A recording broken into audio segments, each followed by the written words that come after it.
Et si l'Allemagne avait réussi à gagner la Seconde Guerre mondiale? C'est peut-être la principale question de l'histoire alternative, cet exercice de pensée tant historique qui nous permet de mesurer comment un petit changement dans une séquence d'événements ou dans les actions de certains individus pourrait avoir un impact immense sur le cours des événements dans les mois, années et décennies qui suivent le fait. Alors, voyons comment cela aurait pu arriver. Je suis Julio César, professeur et chercheur en histoire militaire à la salle de guerre. Et chaque dimanche, nous vous proposons une vidéo différente pour que vous puissiez apprendre et vous amuser en famille. Eh bien, cette vidéo, comme vous l'avez déjà deviné, est une vidéo de spéculation. Une vidéo complètement imaginative qui sera basée sur de petits changements de décision dans la ligne principale du temps, comme nous le connaissons. Je pense qu'il n'est pas valable de changer de façon trop brusque les magnitudes des forces présentes sur le champ de bataille réel, car cela minerait tout paramètre de réalisme. De ces hypothèses. Et comme nous parlons justement d'hypothèses, et qu'elles sont nombreuses, chaque personne a son propre ensemble d'hypothèses personnelles. Maintenant, nous allons parler de mon ensemble d'hypothèses, de la façon dont je vois que les choses auraient pu prendre une autre tournure. Et selon ma conception, tout type de scénario victorieux pour l'Allemagne après juin 1941, l'invasion de l'Union soviétique dans ces circonstances et aussi l'entrée des États-Unis dans la guerre en décembre de cette même année, 1941, est pratiquement inexistant. Donc s'il existe une quelconque possibilité pour l'Allemagne de sortir victorieuse de la Seconde Guerre mondiale, cela aurait dû se produire au début du conflit, alors qu'il s'agissait encore d'un conflit court et avec des pertes contrôlées pour l'économie du Troisième Reich. Et le meilleur scénario que je puisse imaginer pour une victoire allemande lors de la Seconde Guerre mondiale, vraiment, commence là, en 1940, juste après le 19 juillet. De 1940, c'est-à-dire un mois après la chute de la France, et la date à laquelle Hitler, en fait, a fait une offre publique de paix à l'Angleterre à la radio. C'est ce jour-là que Hitler a fait appel à la raison, disons dans ses propres mots, parlant non pas comme un vainqueur, mais comme une personne de bon sens, qu'il était temps pour l'Empire britannique de se retirer, de quitter la lutte, car ce n'avait jamais été la volonté de Hitler de démanteler l'Empire britannique, et il croyait qu'il y avait encore de la place pour un accord entre les deux nations, l'Allemagne et l'Angleterre. Mais comme Churchill à Londres ignore cette offre de paix, Hitler alors, dans notre chronologie, donne l'ordre de commencer les préparatifs de l'opération Lion de mer, qui serait l'invasion de l'Angleterre. Mais dans cette autre chronologie que je propose ici, Hitler, qui n'a jamais vraiment aimé l'idée d'envahir l'Angleterre par une attaque amphibie, écoute un autre groupe de conseillers qui lui disent que la meilleure stratégie à ce moment-là est de descendre vers la Méditerranée et d'attaquer les Anglais là où ça va vraiment leur faire mal, le canal de Suez. Le canal de Suez, qui se trouve ici, au nord-est de l'Égypte, entre la partie principale du pays et la péninsule du Sinaï, était peut-être l'atout principal de l'Empire britannique parce qu'il permettait de réduire de plusieurs semaines la liaison maritime entre le Royaume-Uni, qui est ici en Europe, et son empire asiatique, qui se concentrait principalement en Inde, mais aussi dans les possessions du sud-ouest du Pacifique, ainsi qu'en Australie et en Nouvelle-Zélande. Pour vous traduire cela, perdre le contrôle du canal de Suez signifierait une immense perte pour les caisses de Londres, et aussi une hypothèse très probable pour le début des processus d'indépendance, très fort pour ces colonies asiatiques, ce qui conduirait effectivement à l'effondrement de l'Empire britannique, tout comme nous l'avons vu de manière plus lente et prolongée dans les décennies suivantes de notre chronologie.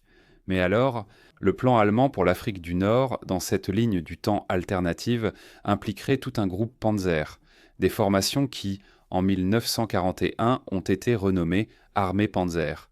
Alors, qu'était-ce qu'un groupe Panzer en 1940 ?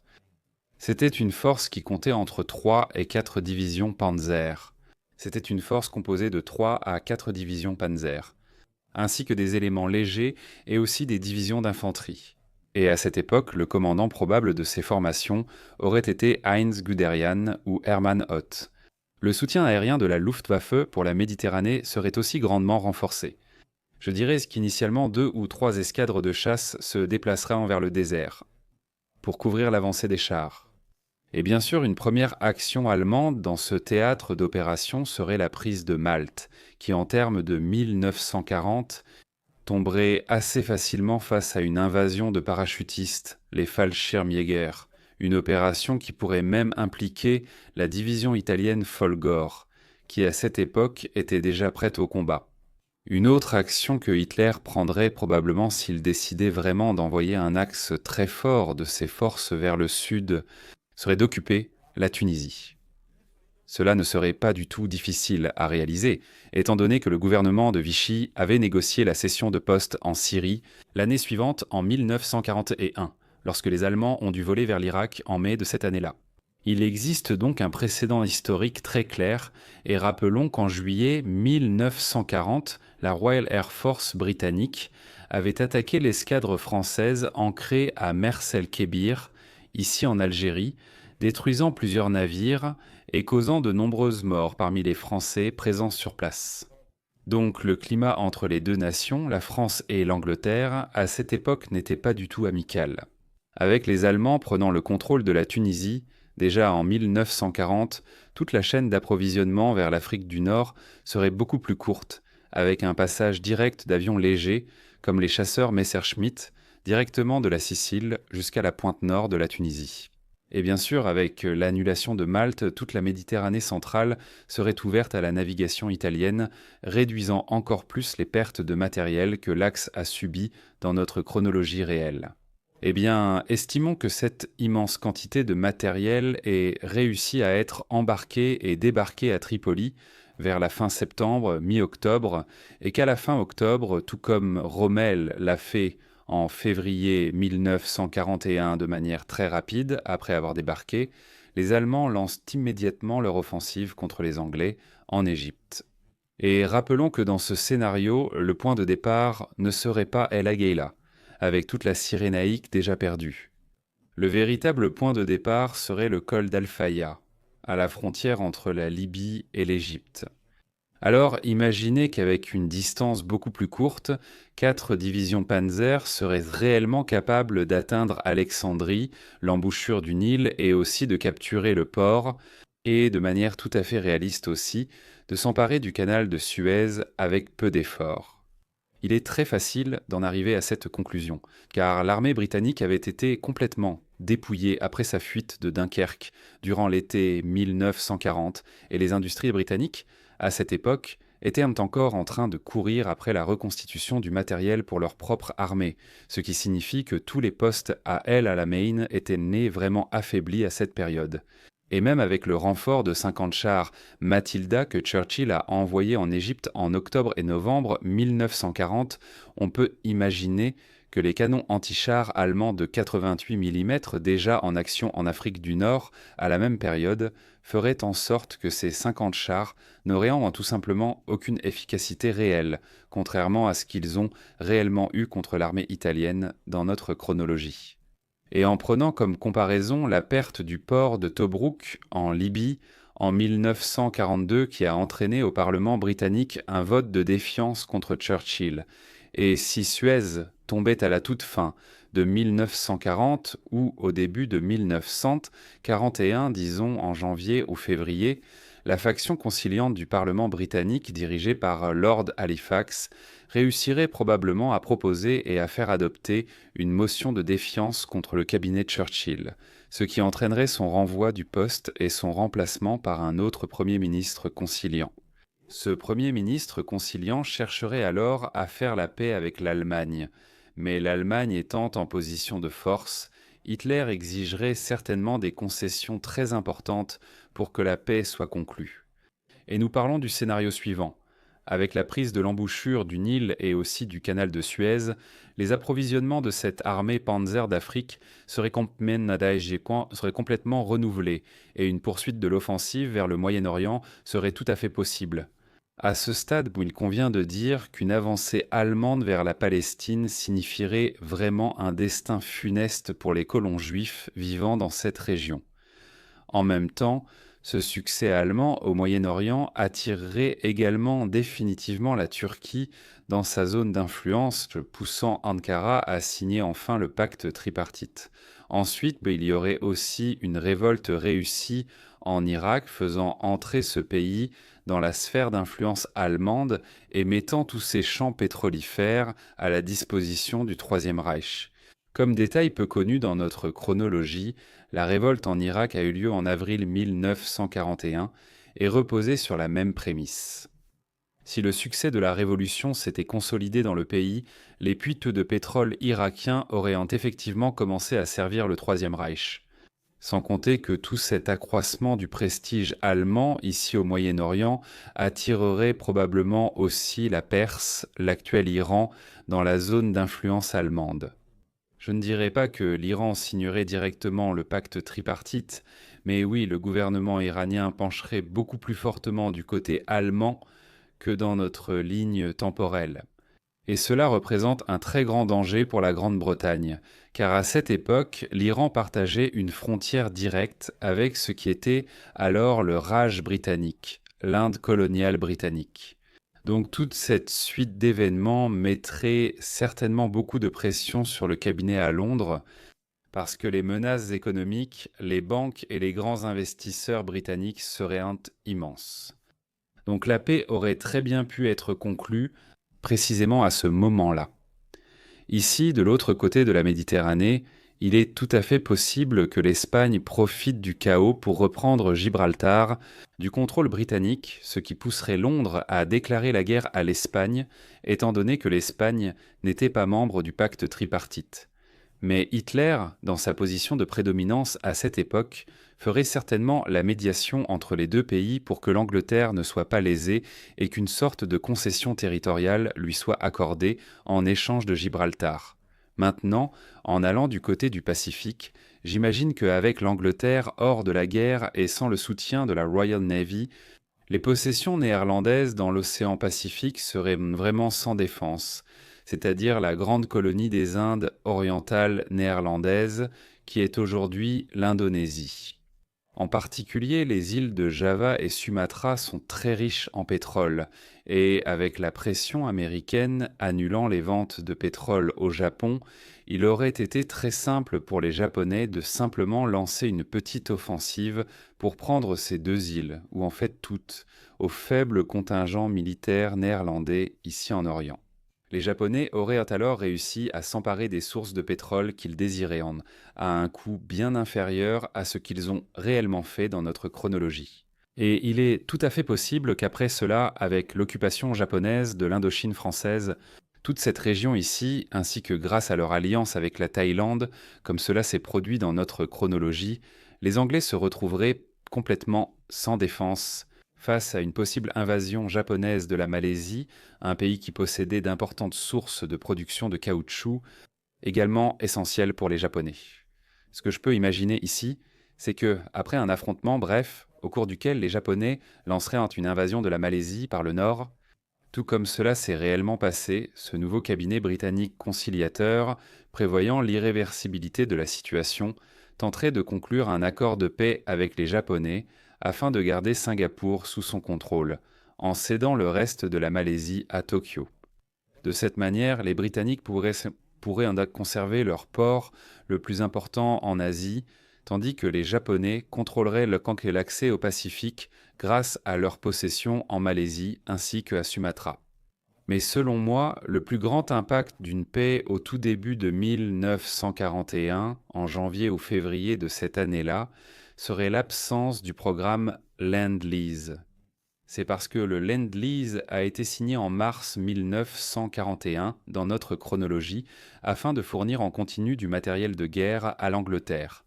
Ce même accord a ensuite été étendu à la Chine et à la France quelques mois plus tard et enfin à l'Union soviétique en octobre 1941. Mais sans guerre à soutenir, ce programme ne serait clairement pas créé et, encore une fois, cela renforcerait l'isolationnisme aux États-Unis.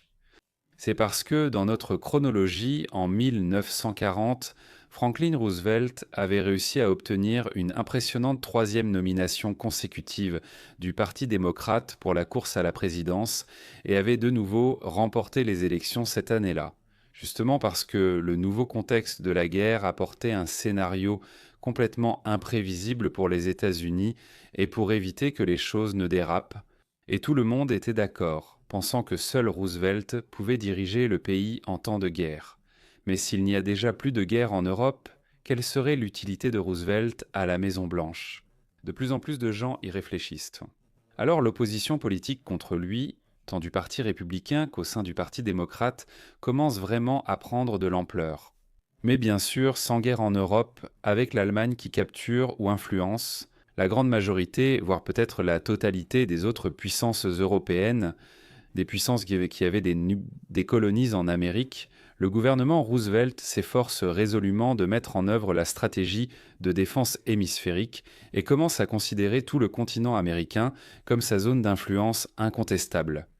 Maintenant, avec son front occidental pacifié, Hitler se tournerait à nouveau contre l'Union soviétique, car c'était son objectif depuis le début, comme il l'a déclaré dans Mein Kampf, et il envahirait le pays à la première occasion possible, en 1942. Mais cette fois, avec la Turquie à ses côtés, Hitler parvient à ouvrir un front de bataille encore plus vaste, comptant sur toute la grande armée turque, également sous le commandement de commandants militaires allemands attaquant l'Union soviétique aussi à partir du sud, déjà directement dans le Caucase, ce qui mettrait beaucoup plus de pression sur les forces de l'armée rouge pendant les premiers mois de l'invasion et placerait des régions extrêmement riches en pétrole, comme Bakou sous contrôle allemand, dès l'été 1942. Rappelons que cette fois, il n'y aurait pas d'empire britannique pour signaler une alliance avec l'Union soviétique dans les premiers jours de l'invasion allemande. Moscou se retrouverait seul, complètement isolé, face à l'invasion de tous les pays signataires du pacte tripartite, et cette fois aussi avec un front de bataille directement ouvert dans le Caucase. Il est donc tout à fait possible, on peut l'imaginer, qu'une nouvelle chute de l'Ukraine se produise assez rapidement, encore pendant l'été 1942, privant cette fois les soviétiques à la fois de sources de pétrole et de nourriture. Mais tout comme les techniques de la terre brûlée utilisées dans notre chronologie ont retardé l'avancée des Allemands jusqu'à Moscou, je pense qu'il est tout à fait possible que Moscou ait résisté à la fin de 1942, n'étant capturé que lors de la nouvelle offensive du printemps 1943. Et on peut imaginer que la perte du Caucase et de l'Ukraine ainsi que l'isolement de l'Union soviétique favoriserait une action japonaise à l'Est contre l'Union soviétique elle-même. Il est donc tout à fait possible que les Japonais capturent Vladivostok, le principal port soviétique sur le Pacifique, et aussi toute l'île de Sakhalin à très faible coût. Ce qui scellerait effectivement l'Union soviétique depuis le Pacifique. Dans ce scénario, sans le Lend-Lease approuvé pour l'Angleterre, il est très improbable que le même programme soit approuvé aux États-Unis pour venir en aide à l'Union soviétique, dont le gouvernement communiste suscite de nombreuses antipathies à Washington, et qui se révélerait également comme une cause très peu populaire dans le pays.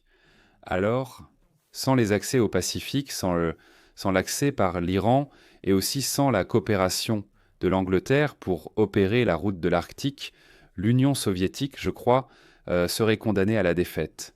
Donc ce n'est pas que les Allemands occuperaient en et tout le territoire, mais il est bien possible que dans cette situation d'isolement et d'impuissance, un coup de palais élimine Iosif Staline en 1943 et son successeur, je pense très probablement Georgi Zhukov, viendrait à signer un accord de paix avec les Allemands, repoussant la frontière de l'Union soviétique au-delà du fleuve Volga.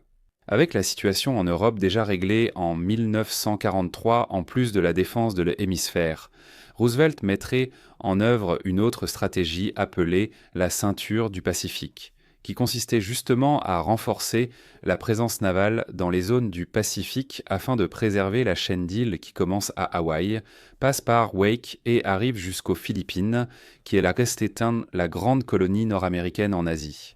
Les Japonais, déjà en possession de la Malaisie et aussi des Indes orientales néerlandaises, ne verraient donc pas une nécessité aussi urgente d'envahir les Philippines, et par conséquent, une attaque contre l'escadre américaine ancrée à Pearl Harbor, à Hawaï, n'aurait pas nécessairement à se produire.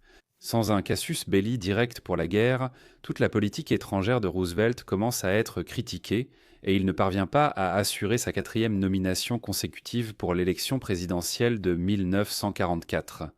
Ces signes commencent à devenir clairs pour lui dès la fin de 1943 et, avec sa santé qui se détériore, il se retrouve alors sans avenir politique. Roosevelt allait démissionner de la présidence au début de 1944. Avec la situation en Europe désormais pleinement sous son contrôle, Hitler commence à mettre en œuvre son plan d'après-guerre pour normaliser à nouveau la situation sur le continent et le 14 juillet 1944, jour de la Bastille, il choisirait cette date importante pour le peuple français afin d'officialiser la désoccupation militaire du pays. En 1945 alors, serait signé le traité nippo-néerlandais qui, pour sceller définitivement la paix avec les Pays-Bas, provoquerait alors un partage des Indes orientales néerlandaises. Le Japon conserverait la possession des îles de Sumatra et de Java, et les Pays-Bas le reste de l'archipel. Tous ces accords de paix, d'ailleurs, seraient supervisés par le ministère des Affaires étrangères, à Berlin, par Joachim von Ribbentrop, dans le but d'équilibrer les gains entre les partenaires orientaux de l'Axe ainsi que les pays européens voisins de l'Allemagne. En 1945, alors, on pourrait voir une désoccupation militaire de la Belgique, des Pays-Bas, du Danemark, de la Norvège, de toute l'Europe occidentale. L'armée allemande se retirerait enfin vers le Troisième Reich. Et dans ce climat-là, lors des élections de 1945, Oswald Mosley, président de l'Union britannique des fascistes, pourrait être élu au poste de Premier ministre du Royaume-Uni. L'élection de Mosley à Londres provoquerait un éloignement, une rupture entre l'Angleterre et les États-Unis. Et aussi une grande crise au Canada, où le Québec menacerait de devenir un pays indépendant, puisqu'il est francophone, contrairement au reste du pays. Et pour contrôler ce mouvement, le gouvernement canadien, largement financé par les États-Unis, déclarerait son indépendance de l'Empire britannique, devenant ainsi la République du Canada. Dans ce contexte, à la toute fin de l'année 1945, la France signerait le pacte tripartite, devenant ainsi une alliée officielle du Troisième Reich, cherchant par cette action à préserver son empire colonial, qu'elle considérait à ce moment-là comme menacé à la fois par l'Italie et par le Japon. Ici, en Amérique du Nord, donc afin d'équilibrer la puissance du pacte tripartite, l'Alliance de défense de l'Amérique du Nord est formalisée, ce qui, dans la pratique, accorde un accès total aux forces armées nord-américaines sur l'ensemble du territoire canadien, élargissant de façon définitive la portée militaire nord-américaine, non seulement ici, sur le continent, mais aussi au Groenland. Après la consolidation de la paix d'après-guerre, Hitler poursuivrait alors la construction de sa nouvelle capitale, Germania, pour remplacer Berlin comme capitale non seulement du Troisième Reich, mais aussi de toute l'Europe. Et là, dans un nouveau bâtiment gigantesque appelé Weltpalast, ou Palais mondial, en 1946, est fondée la Weltallianz für Frieden, l'équivalent dans cette ligne temporelle alternative de l'Organisation des Nations Unies. En matière de technologie, l'Allemagne deviendrait réellement la grande puissance mondiale en 1946 en franchissant le mur du son, devenant ainsi le premier pays à le faire. Et déjà en 1948, l'équipe de fusée de Werner von Braun testerait pour la première fois le tout premier missile balistique intercontinental de l'histoire. Étant donné que, dans cette chronologie, les Allemands détiennent pratiquement le monopole des connaissances en sciences des fusées. Et maintenant, il vaut la peine de discuter la question des bombes atomiques, étant donné que, dans une chronologie alternative, sans le début de la guerre, en décembre 1941, le projet Manhattan naissant, qui ne portait même pas encore ce nom, n'aurait pas reçu les fonds considérables qu'il a reçus pour la construction de la bombe atomique, ce qui fait que nous n'aurions donc pas eu l'explosion d'une première bombe atomique en 1945. Et ce que peu de gens savent, c'est que les bases mathématiques de la bombe atomique ont en réalité été développées en Grande-Bretagne, et que ces études britanniques ont ensuite été partagées avec les Américains afin de permettre la mise en œuvre du projet Manhattan. D'ailleurs, en 1944, le projet Manhattan est entré dans une impasse, une phase de cul-de-sac, qui n'a été débloquée que grâce à l'implication du projet britannique Tubaloi, qui était l'équivalent du projet de la bombe nucléaire en Angleterre. Et ces scientifiques britanniques sont partis aux États-Unis pour renforcer donc, l'équipe de Los Alamos, qui a finalement réussi à faire fonctionner la bombe atomique. Dans notre chronologie, donc, après qu'Oswald Mosley soit devenu Premier ministre, en 1945, il partagerait ces données scientifiques secrètes avec les Allemands. Et de la même manière que dans notre chronologie, il y a eu de l'espionnage soviétique à Los Alamos, les Allemands prendraient en connaissance de la possibilité réelle de construire des bombes atomiques. Et en 1949 même, avec une équipe scientifique privée de ces scientifiques juifs, ils réussiraient à faire exploser leur première bombe atomique. De nouveau, avec la primauté, presque le monopole, de la science des fusées, en 1951, les Allemands se prépareraient alors à envoyer le premier homme dans l'espace. Mais dans un curieux retournement de situation, ce premier homme serait en fait une première femme. Ce serait la Flugkapitän Anna Reitsch elle-même, la pilote d'essai la plus éminente d'Allemagne à l'époque, qui serait la première personne à voler dans l'espace. Étant donné qu'elle avait à la fois les qualifications techniques pour effectuer ce vol, elle avait une volonté propre parce qu'elle était tout simplement passionnée par l'aviation et tout ce qui touchait au domaine pionnier de l'espace. Et elle était aussi une amie d'enfance de Werner von Braun, le gars qui conçoit les fusées. Donc, selon mes calculs, il est tout à fait possible que la première personne à voler dans l'espace soit Anna Reitsch, dont vous pouvez découvrir la biographie dans cette vidéo ici. En 1953, Germania, la nouvelle capitale d'Hitler, serait achevée et inaugurée lors d'un événement retentissant diffusé à la télévision dans le monde entier. Et également célébré dans l'espace à partir du premier amarrage de 2 vaisseaux spatiaux allemands en orbite terrestre. Aux États-Unis, bien sûr, la science n'est pas très loin derrière. Elle poursuit les Allemands, même avec quelques mois ou années de retard. Et en ce qui concerne la puissance navale, en 1953 également, les États-Unis parviennent à construire la plus grande marine du monde, plus grande même que les marines britanniques, allemandes et japonaises réunies.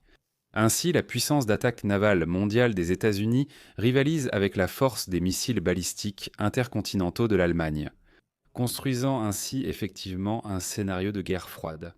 En l'absence d'un marché européen à construire, à renforcer et à utiliser comme marché consommateur pour ces biens, les États-Unis tournent leur attention vers l'Amérique du Sud, avec un programme appelé Brand New World, ou Monde tout neuf, dans lequel d'immenses investissements sont réalisés dans les pays sud-américains pour accroître l'efficacité de leurs économies. Leur réseau de transport est créé à travers les Amériques l'empire commercial que Washington souhaite. Cet éloignement, donc, entre les États-Unis et l'Angleterre, aboutit à la crise de Terre-Neuve, une province qui, à l'époque, ne s'était pas encore réellement jointe au Canada, étant directement contrôlée par Londres. Et à travers la crise de Terre-Neuve, les différences entre les États-Unis et le Royaume-Uni s'approfondissent considérablement, amenant Londres, en 1953, à adhérer au pacte tripartite, ce qui augmente encore les tensions dans cette guerre froide. En 1955, nous aurions alors le début des opérations du premier supersonique de transport, l'équivalent du Concorde dans notre chronologie, anglo-allemand, un produit des ingénieries aéronautiques des 2 grands pays qui assure une liaison très rapide entre les villes européennes et les colonies en Afrique ainsi qu'en Asie. Une exception claire aux opérations de ces supersoniques est le continent nord-américain, qui se trouverait de l'autre côté d'un mur imaginaire, à l'intérieur de la zone d'influence nord-américaine.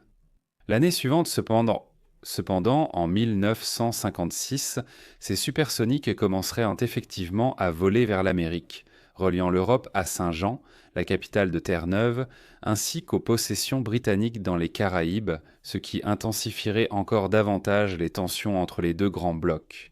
En 1963, Adolf Hitler mourait à l'âge de 74 ans, sans laisser d'héritier direct, provoquant probablement une lutte interne pour le pouvoir.